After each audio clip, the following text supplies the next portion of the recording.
Hello there, and welcome back to another review achievement talk. This time it is for Raidou Remastered The Mystery of the Soulless Army.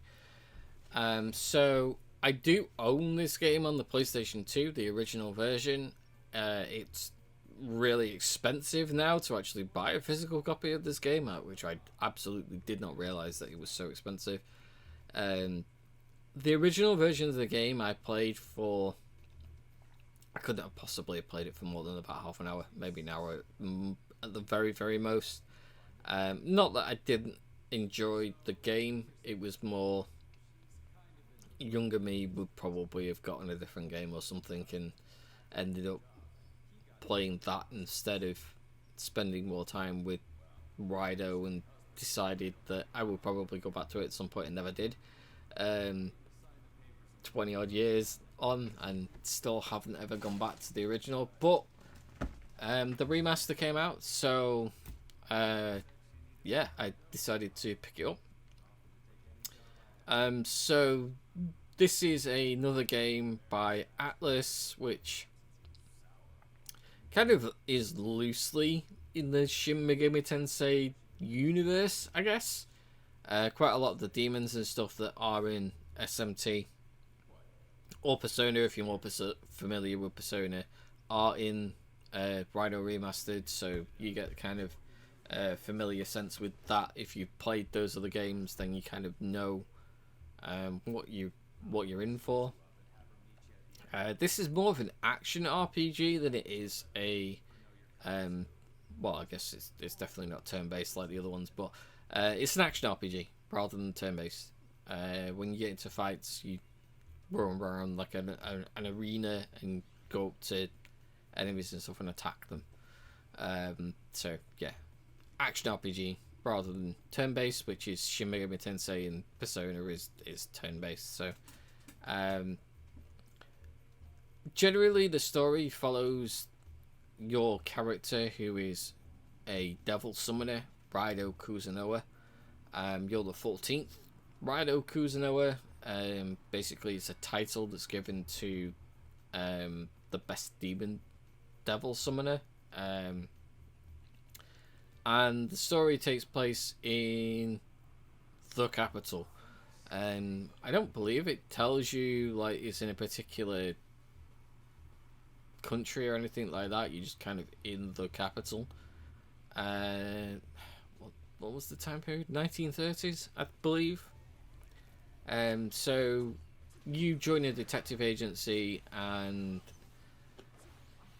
basically this girl goes missing, and the whole story revolves around you finding this girl.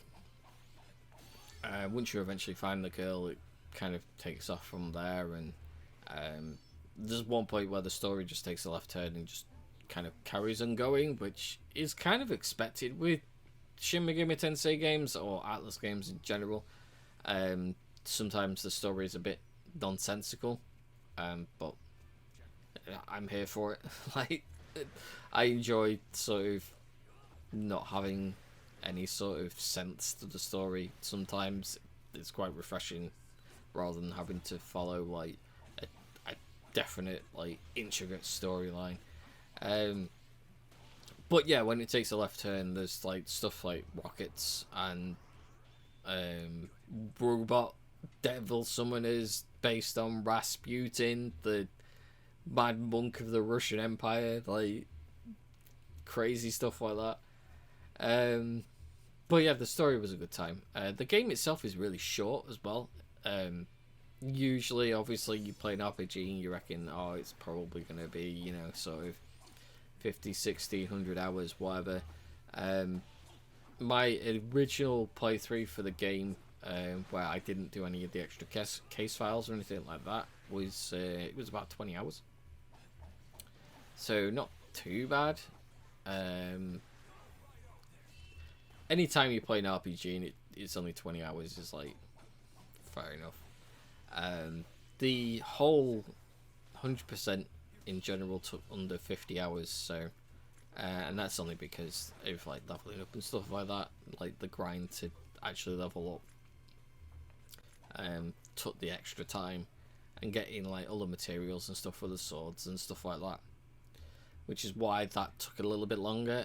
But yeah, I am going to go over the achievements as well. I'm going to use true achievements rather than my Xbox profile, just because I'm having issues with the cable and can't show my Xbox achievements with my actual profile at the moment. So yeah, we're going to get up true achievements and talk through the achievements.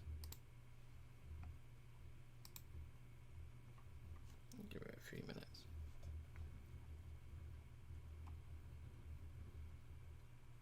Okay, so the achievements for Raidou Kuzunoa. So we start off with Dark Realm Wonderkind, so that's win your first battle, pretty self-explanatory. Demon Demon Charmer, gain a demon ally through the art of confinement. So when you're in a battle, you can press RT on Xbox, it'd be R2 on PlayStation, and B or circle, and you can confine a demon. I am Raidou Kuzunoa the 14th. Succeed the name of Raidou Kuzunoa. As I explained before, Raidou Kuzunoa is a title. Rising Devil Summoner, enter the Dark Realm for the first time. So all of the different areas of the town have a dark version of them where demons roam around, stuff like that. You kind of have to go between the two to sort of follow the story and stuff. So yeah, gifted you to revive from death. You get game over, you just need to click revive, basically. Capital Defender, perform a demon fusion for the first time. That's something that's in most Shin Megami Tensei games or Persona games, is that you can fuse demons together to make a more powerful version, or a completely different demon.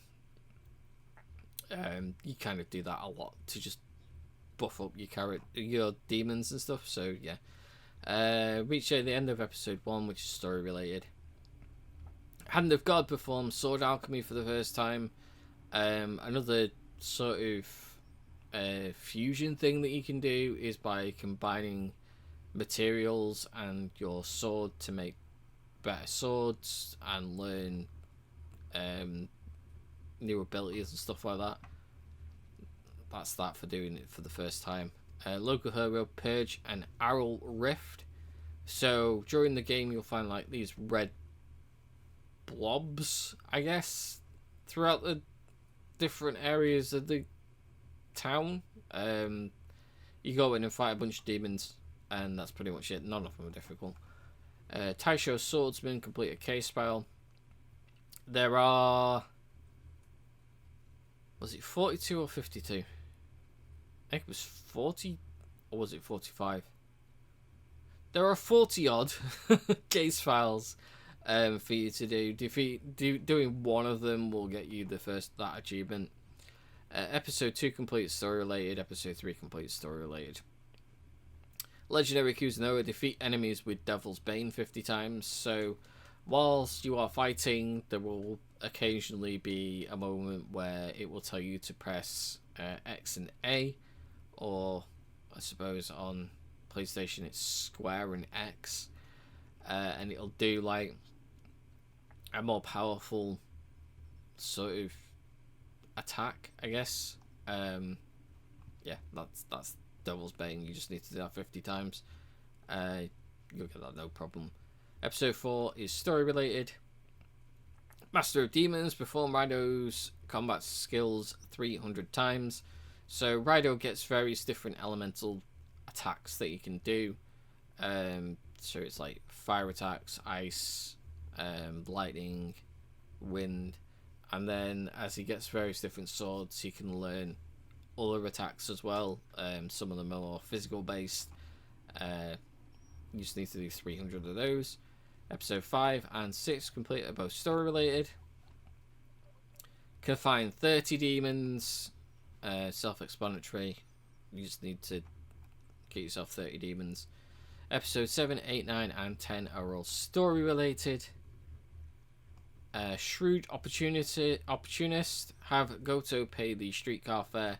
Whilst you are moving around in the game, you have to pay to go to various different places. It's not particularly expensive, like the most expensive one was like 320 money. If you don't have any money or can't afford the streetcar fare for whatever reason, Goto will pay, and then you will have to pay it back once you get enough money. Episode 11 is story related. Peerless champion, defeat 1,000 enemies. Self-explanatory, you just need to defeat 1,000 demons. And then final episode complete is also story related. After you finish the game, you get New Game Plus. So going back through and playing it on New Game Plus is kind of how you get extra case files, which is for a different achievement. A renowned summoner, perform 50 demon fusions. Self-explanatory. Demon commander, receive 50 letters from demon allies once. So each of the demons have a loyalty level. Once you max out their loyalty bar, they will then, when you perform a fusion, give you a letter. They don't particularly say much with the letters, but that's that one. Valiant hero, gain Raidou as a demon ally. Raidou is a special Jack Frost that you can make. You can only get that on New Game Plus. It's a special case file. Konoya Habitu. Obtain the highest discount at Konoya. I probably said that wrong, but there's not really. I'm not a Japanese speaker, so basically spending money at the shop will get you various different levels of discounts. That's that achievement. Prodigy leave a money offering at the old shrine. The old shrine for that one is later in the game anyway. I think it's like chapter 8 potentially, might around ish there. You can leave money at a shrine. Urban Mystic, become a recognized regular at Shinsekai. Shinsekai is a soda bar. You can go and buy various different sodas and stuff, which will give you a stat buff. That stat buff is only until the next new moon, so if you time it properly, you can get like the maximum amount of time for that. And then obviously if you time it wrong, then it's pretty pointless. But just buying sodas will eventually get you that one. Well, the summoner raise your summoner rank 30 times. So to raise your summoner rank, you need to get loyalty points. If all of your monsters are maxed out on loyalty, you won't actually gain any loyalty points, so you kind of have to continually swap out monsters so that you are gaining loyalty levels. Vanquisher of Evil, purge 20 different arrow rifts. There are only 20 arrow rifts, so you need to do all of them for that one. It's also a case file, I believe. And you get various different items and stuff for doing every 5. Demon's Terror, defeat the boss at the bottom of the training hall. That you can only do, I believe it's chapter 12, before you can actually get to the bottom of the training hall anyway, so it's kind of end game stuff. Silver Tongue Devil, gain Beelzebub as a demon ally. Beelzebub is the highest level demon at level 80, so you need to be level 80 before you can even get Beelzebub. Dimensional Detective, learn all of Raidou's combat skills. Some of the swords, axes, spears that you get will have a combat skill related to them rather than a summoner skill. You just need to have all of the combat skills all at once in one save file. Lightning Blade, complete all the case files. As I said, I think there's like 45 or something like that. Unbound Summoner, register all demons in the Devil chart. There's lists online of all of the different demons for the Devil chart, which I recommend looking at. Most of the demons are fairly easy to get. Once you reach level 80 anyway, you can get all of the demons anyway, and you can kind of get them through fusions and stuff like that, or you can capture a lot of them during the game anyway. The main ones that are difficult to get are the Legion summons. The Legion demons only appear through a fusion accident, which only appears if you try to do fusions during a full moon. It doesn't happen all the time, it only happens some of the time. The best way to get the Legion demons, which there are 5 different types, is by making sure that you keep each different type with you when you are doing the summons, and it will give you one that you don't have. Otherwise you'll keep getting the same like legions every time. Forge your weapons, self-explanatory. As I've said, you can forge weapons as you play through the game. Sovereign Summoner, complete the game on Detective Legend difficulty. For that one, you actually only need to defeat the final boss on Detective Legend difficulty. You don't need to do the entire game, so you can play through on New Game Plus to get all your case files and stuff on story difficulty, so you can't die, and then just defeat the final boss. It's only 3 attempts to defeat the final boss. It does have a move that will insta-kill you. When I figured out that there was an insta-kill move, I kind of was then able to work around that and dodge it. And then True Devil Summoners unlock all of the achievements. So yeah, that is Raidou Kuzunoa, Raidou Remastered. It's a fun game. It's, if you're looking for a shorter RPG, highly recommend it. If you're into Atlas RPGs as well, it's a fun time. And as I said, it's a much shorter Atlas RPG than previous other games. And as I said, the original version on the PS2 is getting up in price now. I think it's like £160 in the UK, and then there's a sequel to this which is even more expensive. Hopefully Atlas bring the sequel out as well as a remaster, and they do like other previous Atlas games and remaster them, or even if it's just a straight port, like, I'd be quite happy with that. I quite enjoyed playing this. It's definitely one of the better games that I've played so far this year, so yeah. And as always, if you did get to the end of my ramble about this game, don't forget to like, comment and subscribe. Thank you for watching, and I'll see you in the next one.